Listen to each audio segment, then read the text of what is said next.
Hi everyone.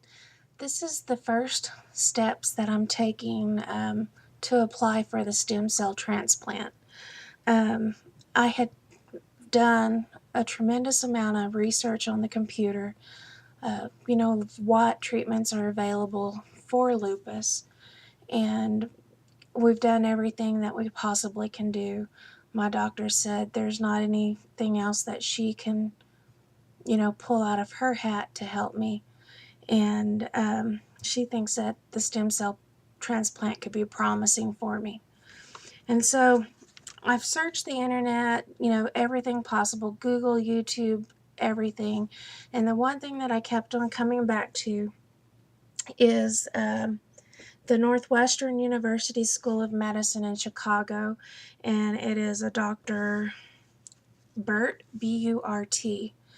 And he is pioneering the stem cell transplant for autoimmune disease, which includes lupus.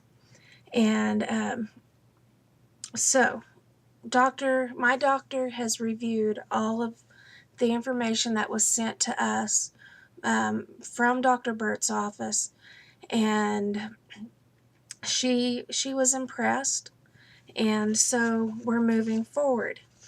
I'm 100% sure I'm going to do the paperwork.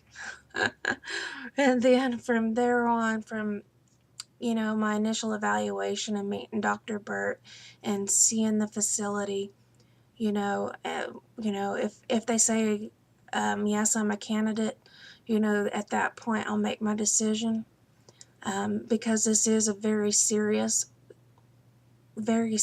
procedure to have. But anyway, right now we're just at the paperwork stage. And I received a packet from the nurse with Dr. Burke, and her name is Paula. Cannot pronounce her last name. But and I've spoke to her on the phone a couple of times. But I received a packet in the mail, and of course they need a lot from me to begin with. I have to do a patient intake form, which is about 4 pages of filling out stuff. She needs all my recent labs and medical records, which my doctor, they're already pulling those together.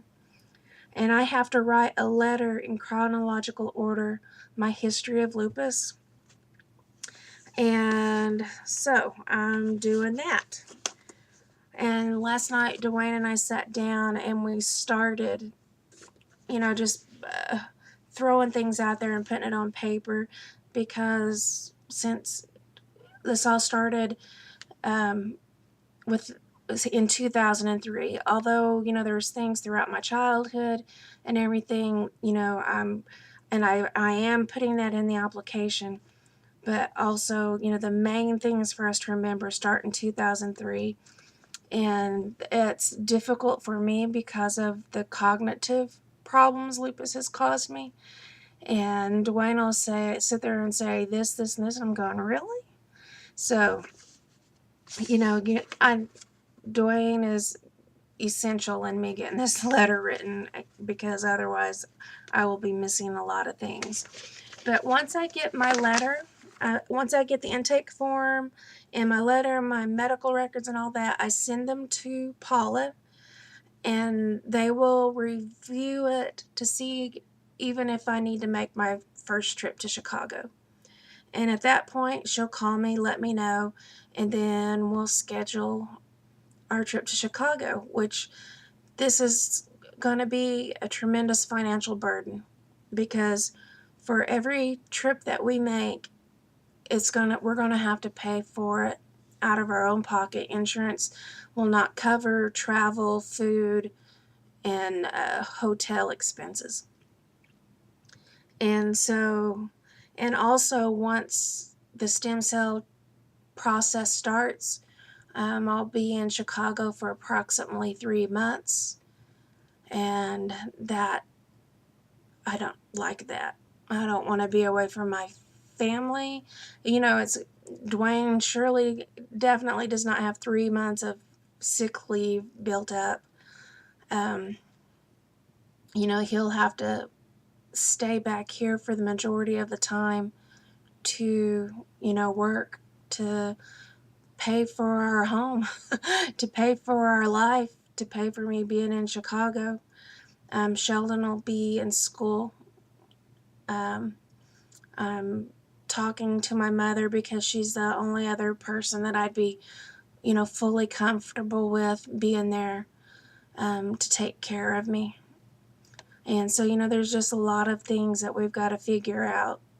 And I've already started speaking to Dwayne's family also, because maybe some of my sister-in-laws can come up for a week, and stay with me at that point in time. But those will be times when nothing serious or major is going on. So I've got to do my paperwork, got to write my letter, started on my intake forms. And, it's just questions like, when were you diagnosed? What were your presenting symptoms? Please circle the symptoms you've had since diagnosis of lupus. List all treatments specifically for lupus. And then dates and number of treatments of intravenous cyclophosphamide, which is the Cytoxan, which I do every 2 weeks, which I've done for almost 4 years. So I don't think they want me to list every single time. I think I'll just kind of put it how I mentioned it, and it'll show up in the medical records. What are the symptoms that I may be flaring? What am I experiencing? And what test results have, shown the lupus, that I have lupus. So this is kind of anxiety. And at one point, I'd say a month ago, 2 months ago, when I knew that this was going to be something that I was going to have to consider, because I can take this as my life and accept it, or I can do this with all the hopes of the lupus never returning to my body, of having a normal daily life, having daily activities. But like a month or 2 ago, I knew I was physically not capable of doing this, because I'll be, at one point you have no immune system. You're neutropenic and open to any kind of germ, bacteria, infection impossible. And I knew that I didn't have it within me. My body could not fight off those infections. Now I'm to the point to where I know that I can fight off infections if I get an infection. So I'm more comfortable and not so fearful. I'm more at peace with it. So we're going to do this, and I guess the next video will be me talking more about my letter, or even possibly about me getting a phone call to come to Chicago to take a visit. So I'll see you guys in the next video.